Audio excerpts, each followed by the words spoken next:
Hello everyone, this is Ashley Tucker. Thank you for joining me today. In today's card, I'm going to be using the Mama Elephant stamp sets, Me and My Dragon and Dragon Wishes. So when I was sitting down to plan out this card, I was looking at the Me and My Dragon stamp set, and I saw this little guy here, and I wasn't sure if he was flying or sitting. If you look at the other stamps, there's a dragon next to him that's very obviously sitting. His tail's all flat to the ground, and he's all flat to the ground, and this guy's kind of got his tail curved up under him.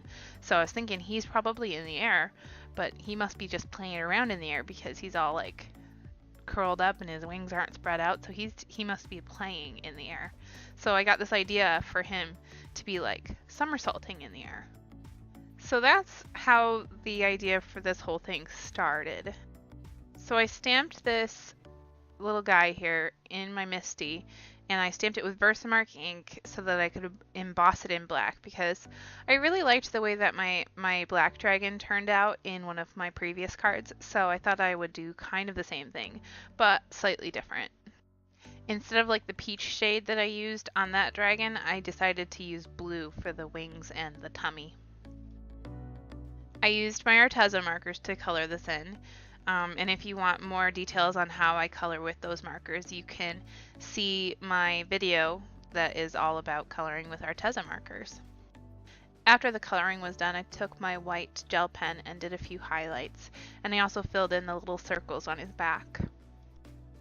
Next, I started working on my background panel, and I'm going to be using Distress Oxide inks. This background is a little bit complicated, but I'm going to do my best to go through it very clearly. The look that I was trying to create is a sunset. To make the sun, I used fossilized amber ink, and I used the shape of the blender tool to do the circle. So I just put the blender tool down and I twisted it to create that circle.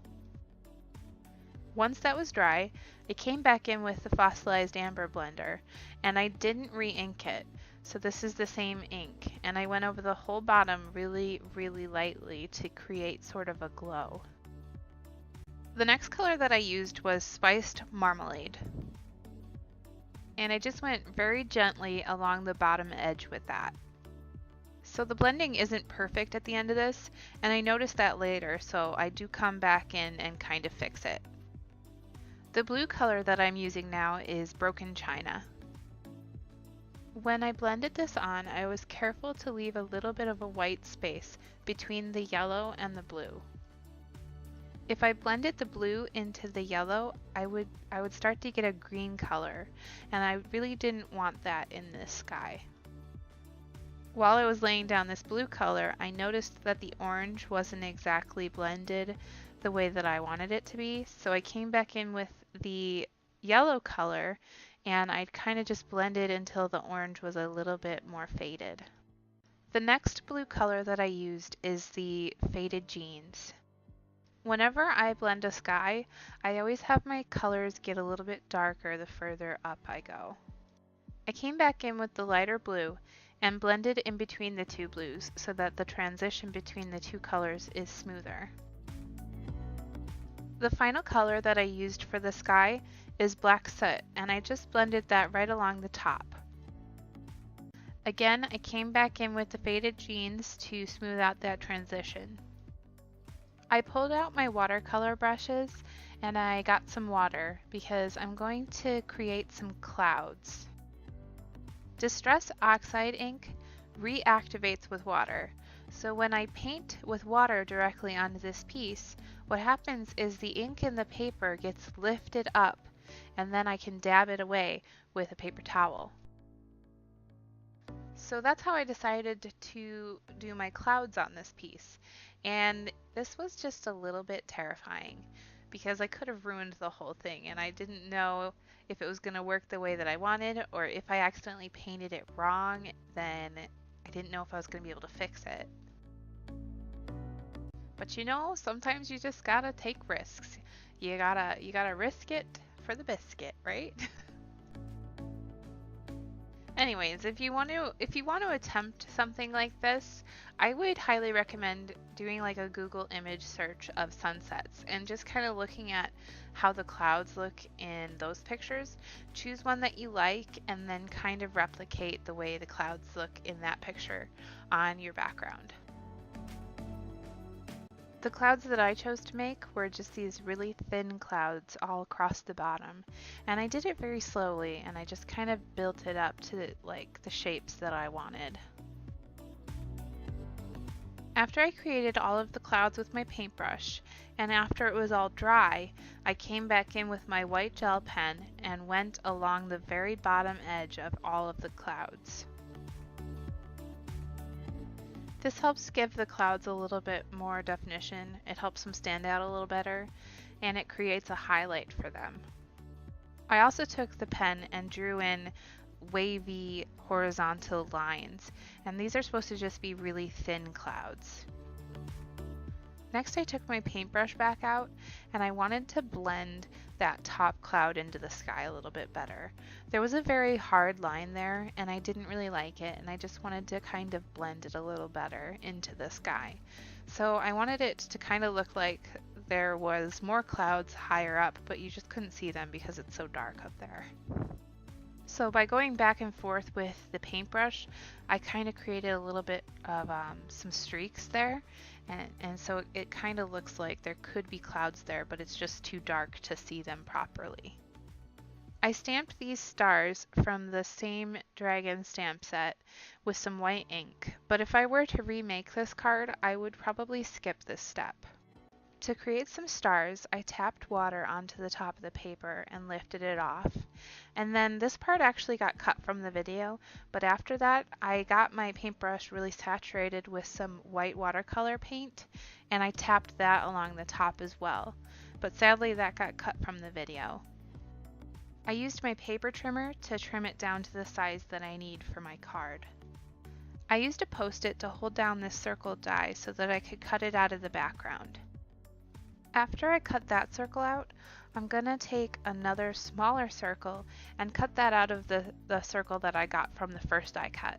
And the reason that I did this is because I'm going to be creating a circle spinner card.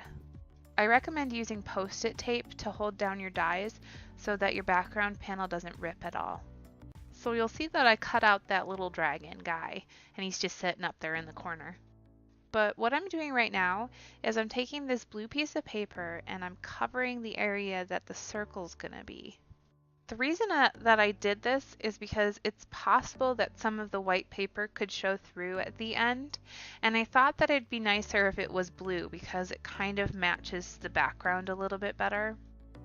I took the ring that was created from my die cuts and I put Tombow glue all along it because I'm going to glue that down where the circle will be.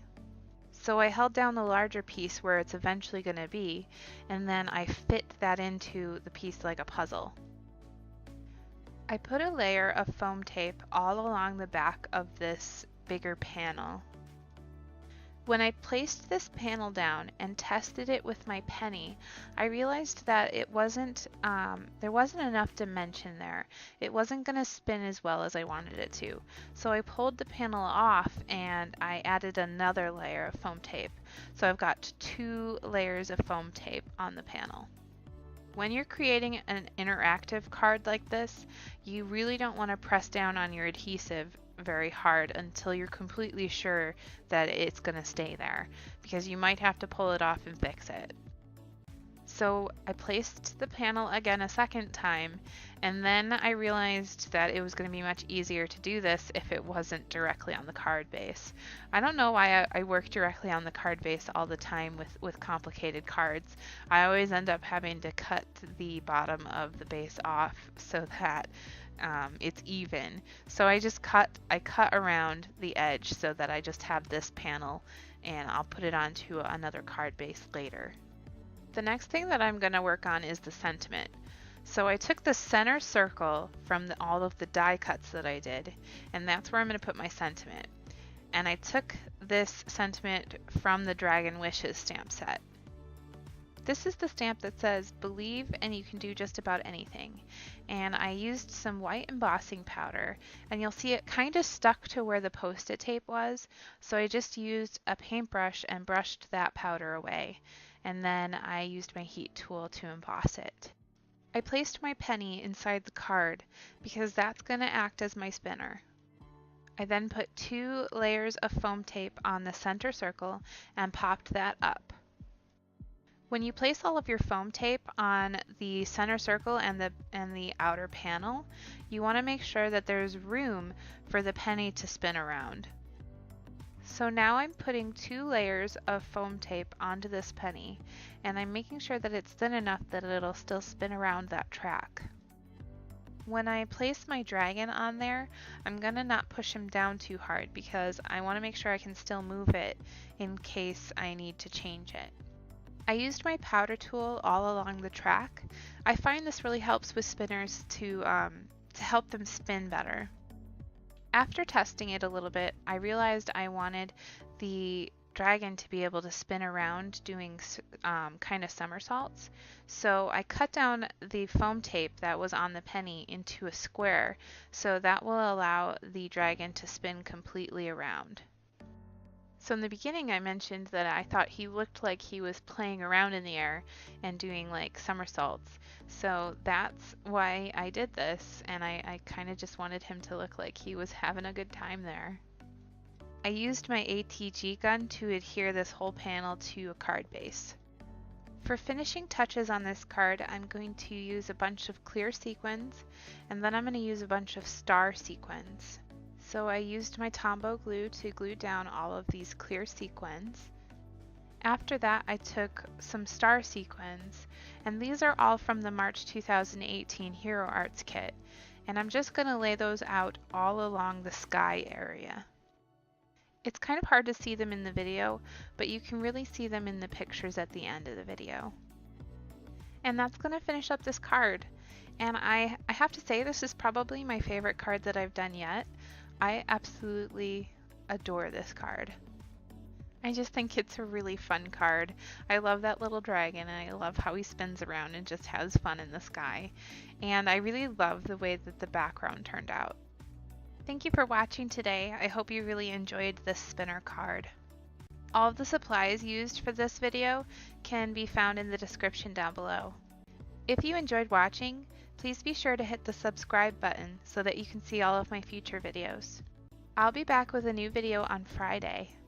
Again, thank you for watching, and I hope you have an amazing day today.